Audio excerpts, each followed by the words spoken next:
दोस्तों, stock market में NSDL का आईपीओ आ रहा है और यह कोई आम आईपीओ नहीं है। National securities depository limited, India का पहला और सबसे बड़ा डिपॉजिटरी, अब खुद मार्केट में लिस्ट होने जा रहा है। सोचिए, जो कंपनी आपके शेयर्स को डिजिटल फॉर्म में रखती है वो अब पब्लिक हो रही है। ये एक हिस्टोरिकल मोमेंट है। एनएसडीएल ने इंडियन कैपिटल मार्केट को बदल दिया था और अब डेकेड्स बाद ये पब्लिक हो रहा है। इस आईपीओ का बज़ इसलिए भी है क्योंकि आईडीबीआई, एसबीआई जैसे बैंक्स ने इसमें शुरुआत में इन्वेस्ट किया था। उनके रिटर्न्स अब एस्ट्रोनॉमिकल हो चुके हैं। ये आईपीओ एक सक्सेस स्टोरी है, लॉन्ग टर्म विजन और सही इन्वेस्टमेंट का रिजल्ट। इन्वेस्टर्स देख रहे हैं, क्या एनएसडीएल भी सीडीएसएल जैसा मल्टीबैगर बन सकता है। इंडिया में सिर्फ दो डिपॉजिटरीज हैं, एनएसडीएल और सीडीएसएल। सीडीएसएल ऑलरेडी लिस्टेड है, अब एनएसडीएल की बारी है। एनएसडीएल का साइज और स्केल बहुत बड़ा है, स्पेशली एफपीआईज और इंस्टीट्यूशनल क्लाइंट्स के सेगमेंट में। हम इस वीडियो में समझेंगे एनएसडीएल करता क्या है, फाइनेंशियल्स कैसे हैं, कंपटीटर्स से कितना अलग है और आपको इन्वेस्ट करना चाहिए या नहीं। सब कुछ सिंपल इंग्लिश में ब्रेक डाउन होगा ताकि आप इन्फॉर्म्ड डिसीजन ले सकें। तो चलिए एनएसडीएल की जर्नी एक्सप्लोर करते हैं। क्या ये 64 ट्रिलियन का धमाका आपके पोर्टफोलियो को चमका सकता है? रेडी हो जाइए, ये राइड इंटरेस्टिंग होने वाली है। सबसे पहले बेसिक डिटेल्स। एनएसडीएल का आईपीओ कब आ रहा है? डेट्स सेबी अप्रूवल के बाद ही आएंगी, लेकिन आईपीओ प्रोसेस शुरू हो चुका है। डीआरएचपी फाइल हो चुका है, सो ऑफिशियल अनाउंसमेंट कभी भी आ सकती है। अपनी वॉच लिस्ट में एनएसडीएल को ऐड कर लीजिए। इश्यू साइज लगभग 5.73 करोड़ शेयर्स का है और यह पूरा ऑफर फॉर सेल है। वैल्यूएशन एक्सपर्ट्स 10,000-12,000 करोड़ के आसपास एक्सपेक्ट कर रहे हैं। प्राइस बैंड 250-300 रुपीस पर शेयर हो सकता है। फाइनल प्राइस मार्केट सेंटिमेंट पर डिपेंड करेगा। एनएसडीएल की हिस्ट्री भी इंपॉर्टेंट है। 1996 में शुरू हुआ जब शेयर्स फिजिकल सर्टिफिकेट्स होते थे। एनएसडीएल ने डीमैटेरियलाइजेशन इंट्रोड्यूस किया, शेयर्स को इलेक्ट्रॉनिक फॉर्म में कन्वर्ट किया और ट्रेडिंग को फास्ट, सेफ और एफिशिएंट बनाया। इसने इंडियन स्टॉक मार्केट को मॉडर्न बनाया, ट्रांसपेरेंसी और एक्सेसिबिलिटी बढ़ाई। एनएसडीएल का आईपीओ एक पीस ऑफ हिस्ट्री है। ये इंस्टीट्यूशन ने ट्रेडिंग का तरीका बदल दिया। छोटे इन्वेस्टर्स को भी मार्केट में एंट्री मिल गई और मार्केट ट्रांसपेरेंट बना। जब आप एनएसडीएल के शेयर्स के लिए अप्लाई करेंगे, आप एक फाइनेंशियल रेवोल्यूशन का हिस्सा बन रहे हैं। इसकी लेगेसी और फर्स्ट मूवर एडवांटेज इसके बिगेस्ट स्ट्रेंथ्स हैं। सबसे बड़ा सवाल, अभी आईपीओ क्यों? दो रीजंस, सेबी का रूल और एग्जिस्टिंग इन्वेस्टर्स का एग्जिट। सेबी के 2017 रूल के हिसाब से एक शेयर होल्डर दो डिपॉजिटरीज में स्टेक नहीं रख सकता। एनएसई, एनएसडीएल का प्रमोटर सीडीएसएल में भी इन्वेस्टेड है, सो एनएसई को अपना स्टेक कम करना है। इसलिए आईपीओ एक रेगुलेटरी रिक्वायरमेंट है, नॉट जस्ट कंपनी की मर्जी। ये आईपीओ पूरा ऑफर फॉर सेल है। कंपनी कोई नए शेयर्स इश्यू नहीं कर रही, पैसा एग्जिस्टिंग शेयर होल्डर्स को मिलेगा, एनएसडीएल को नहीं। IDBI, SBI, NSE, union bank जैसे इन्वेस्टर्स अपने शेयर्स बेच रहे हैं। ये उनके लिए एग्जिट रूट है। आईपीओ से कंपनी के फंडामेंटल्स पर डायरेक्ट असर नहीं, लेकिन पब्लिक ओनरशिप और लिक्विडिटी बढ़ेगी। अब बात करते हैं अर्ली इन्वेस्टर्स के प्रॉफिट की। आईडीबीआई ने 1996 में एनएसडीएल के शेयर्स सिर्फ 810 पर खरीदे थे। आज आईपीओ प्राइस बैंड 250-300 के बीच है। यह सिर्फ प्राइस अप्रिशिएशन नहीं, बीच में बोनस शेयर्स भी मिले। रिपोर्ट्स के मुताबिक आईडीबी और एसबीआई को लगभग 39,900% का रिटर्न मिल रहा है। अनबिलीवेबल। यह है power of long term investing, quality business, patience और विजन का रिवॉर्ड। इस आईपीओ में IDB, NSE, SBI, union bank, HDFC bank अपने शेयर्स बेच रहे हैं। ये सब इनिशियल प्रोमोटर्स हैं, उनके लिए ये परफेक्ट एग्जिट है। रिटेल इन्वेस्टर्स के लिए ये एक लेसन है। स्टॉक मार्केट में रियल पैसा लॉन्ग टर्म क्वालिटी कंपनीज में बनता है। इन बैंक्स ने एनएसडीएल के पोटेंशियल को पहले पहचाना, रिस्क लिया और अब रिवॉर्ड मिल रहा है। जब भी इन्वेस्ट करें, बिजनेस मॉडल और लॉन्ग टर्म ग्रोथ देखें, शॉर्ट टर्म प्राइस नहीं। एनएसडीएल बेसिकली आपके शेयर्स, बॉन्ड्स, म्यूचुअल फंड्स का डिजिटल लॉकर है। जैसे पैसा बैंक में, वैसे इन्वेस्टमेंट्स एनएसडीएल के डीमैट अकाउंट में। ब्रोकर के थ्रू शेयर्स खरीदते हैं तो वो इलेक्ट्रॉनिकली एनएसडीएल डीमैट अकाउंट में क्रेडिट हो जाते हैं। इसे कहते हैं डीमैटेरियलाइजेशन।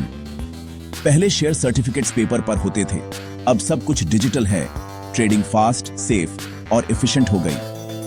NSDL सिर्फ देमत अकाउंट खोलने तक सीमित नहीं, dividends, bonus shares, stock splits, सब कुछ आपके अकाउंट में क्रेडिट होता है। ई वोटिंग, AGMs और सिक्योरिटीज, लेंडिंग वर्स बोरोविंग जैसे सर्विसेज भी NSDL प्रोवाइड करता है। NSDL नेशनल पेंशन सिस्टम के लिए भी रिकॉर्ड कीपिंग एजेंसी है। तो NSDL का बिजनेस मॉडल डाइवर्सिफाइड है। ये इंडियन फाइनेंशियल इकोसिस्टम का बैकबोन है। इसके बिना आज का स्टॉक मार्केट सोचना मुश्किल है। इंडियन डिपॉजिटरी बिजनेस एक दुओपोली है, NSDL और CDSL। CDSL रिटेल इन्वेस्टर्स पर फोकस करता है, इसलिए उसके पास 12 करोड़ देमत अकाउंट्स हैं। NSDL के पास 3.6 करोड़। CDSL के साथ डिस्काउंट ब्रोकर्स जैसे जीरोधा, अपस्टॉक्स, ग्रोव काम करते हैं, इसलिए रिटेल बूम उसके पास है।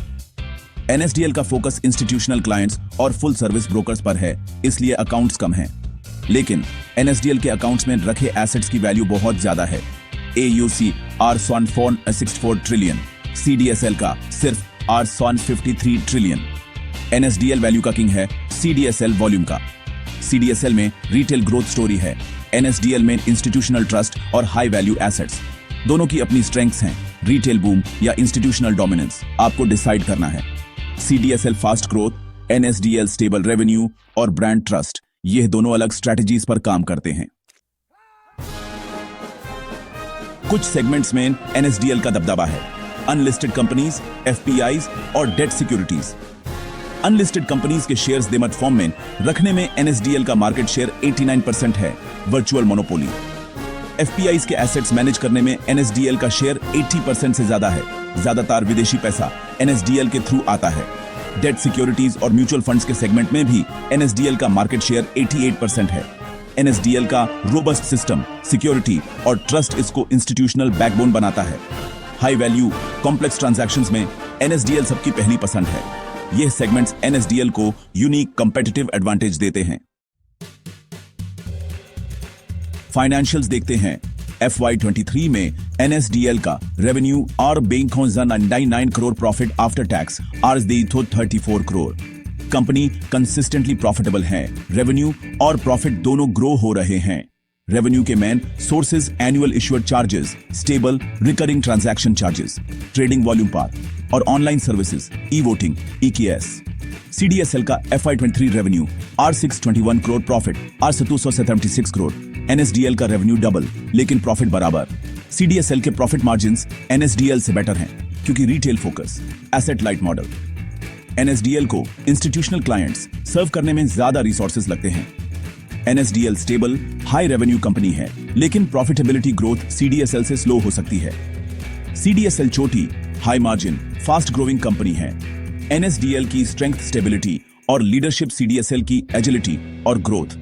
पोर्टफोलियो में आपको स्टेबल एलिफेंट चाहिए या फास्ट हॉर्स, यह आप डिसाइड करें। NSDL IPO के pros: first mover advantage, brand trust, market leadership in FPIs, unlisted debt, diversified revenue, high entry barriers. ये फैक्टर्स NSDL को लॉन्ग टर्म इन्वेस्टमेंट कैंडिडेट बनाते हैं। Cons: slower growth versus CDSL, पूरा IPO offer for sale है, company को पैसा नहीं मिलेगा। प्रीमियम वैल्यूएशन का रिस्क और dependency on market conditions. Retail segment में NSDL पीछे है, ग्रोथ स्टोरी स्लो लग सकती है। OFS नेचर से कंपनी के एक्सपेंशन को फंडिंग नहीं मिलेगी। प्रीमियम वैल्यूएशन पर आने से लिस्टिंग गेन्स लिमिटेड हो सकते हैं। मार्केट डाउनटर्न में ट्रेडिंग वॉल्यूम्स गिरते हैं तो रेवेन्यू प्रॉफिट इंपैक्ट हो सकता है। इन सब रिस्क्स को समझकर ही इन्वेस्ट करें। NSDL की स्टेबिलिटी और डोमिनेंस स्ट्रांग है, लेकिन ग्रोथ CDSL से स्लो हो सकती है। आपको अपने इन्वेस्टमेंट गोल्स और रिस्क एपिटाइट के हिसाब से डिसीजन लेना होगा। ब्लाइंडली इन्वेस्ट ना करें, वैल्यूएशन और बिजनेस मॉडल को समझें। NSDL एक सॉलिड स्टेबल प्ले है, लेकिन एक्सप्लोसिव ग्रोथ चाहिए तो CDSL भी कंसिडर करें। हर इन्वेस्टमेंट में प्रोस कॉन्स वे करना जरूरी है। तो NSDL IPO में इन्वेस्ट करना चाहिए, यह आपके इन्वेस्टमेंट स्टाइल पर डिपेंड करता है। कंजर्वेटिव लॉन्ग टर्म इन्वेस्टर्स के लिए NSDL एक स्ट्रॉन्ग स्टेबल ऑप्शन है। प्रूवन बिजनेस, ब्रांड और मोट। पोर्टफोलियो डाइवर्सिफाई करना है या CDSL के साथ पूरे सेक्टर पर बेट लगानी है तो NSDL कंसिडर करें। वैल्यू इन्वेस्टर्स और इंस्टीट्यूशनल बिजनेस को समझने वालों के लिए ये अट्रैक्टिव है। अग्रेसिव शॉर्ट टर्म गेन्स चाहते हैं या हाई ग्रोथ स्टॉक्स पसंद हैं तो सीडीएसएल बेटर हो सकता है। डिसीजन आपका है। दोनों कंपनीज को स्टडी करें, अपने गोल्स और रिस्क टॉलरेंस समझें। एनएसडीएल या सीडीएसएल, निच कमेंट्स में बताएं आपका पिक कौन